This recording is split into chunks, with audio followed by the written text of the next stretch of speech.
Dopo aver trascorso un bel po' di tempo a chiedermi: "Ma che faccio con questi 3 minuti grezzi? Proseguo il prossimo anno, smetto o e se proseguo in che forma, quanto spesso?"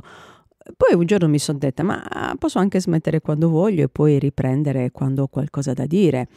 Infatti, negli ultimi giorni, non ho pubblicato nuovi episodi dei 3 minuti grezzi, nessuno si è lamentato e nessuno se n'è nemmeno accorto e va benissimo così, perché anche se io sono cosciente, di queste cose psicologiche che ci succedono, che quando abbiamo una macchia sulla maglia pensiamo che tutti stiano fissando la macchia e invece nessuno nemmeno se n'è accorto. Noi siamo così fissati sulle nostre cose che pensiamo che le nostre cose, quindi noi stessi, siano al centro dell'universo, del mondo che ci circonda, che giustamente se ne frega di noi e di tutto il resto, perché noi siamo dei piccoli mondi tutti concentrati su noi stessi e su noi stesse.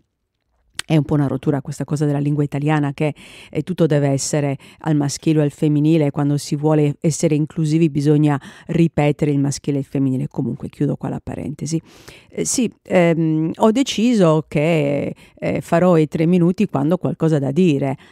Oggi la cosa che avevo da dire era appunto questa, di come nonostante sia una persona che legge moltissimo, ascolta un sacco di podcast che parlano di cose psicologiche, tra l'altro mio figlio sta facendo un corso di studi molto incentrato sulla psicologia, su come le persone si vedono e sull'utenza, eccetera. Io a volte sbircio tra i suoi libri o lo ascolto mentre ripete quando è qui a casa per le vacanze, quindi prendo anche cose estremamente tecniche. Ad esempio adesso ho sentito che studiava questa cosa sui neuroni. Sapete, i neuroni noi ne abbiamo, mi pare 85 milioni o miliardi, comunque tantissimi, e non solo gli scienziati individuano i neuroni, ma riescono addirittura a vedere all'interno dei neuroni queste piccole scariche. Ma come cavolo fanno a vedere le scariche elettriche dentro i neuroni? Comunque, chiusa l'altra parentesi, questo per dirvi che sì, prenderò un nuovo ritmo e anziché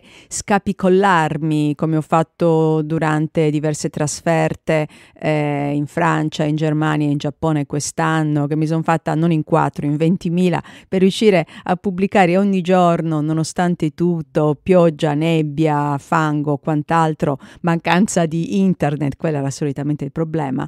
Sono riuscita comunque a pubblicare ogni giorno, puntuale come un orologio, puntuale come il gallo che vi sveglia la mattina, i miei 3 minuti grezzi. Adesso sospirone di sollievo, li pubblicherò quando avrò qualcosa da dire. Questa era la cosa che avevo da dirvi oggi. Vi amo sempre comunque tantissimo, fatevi sentire, dai.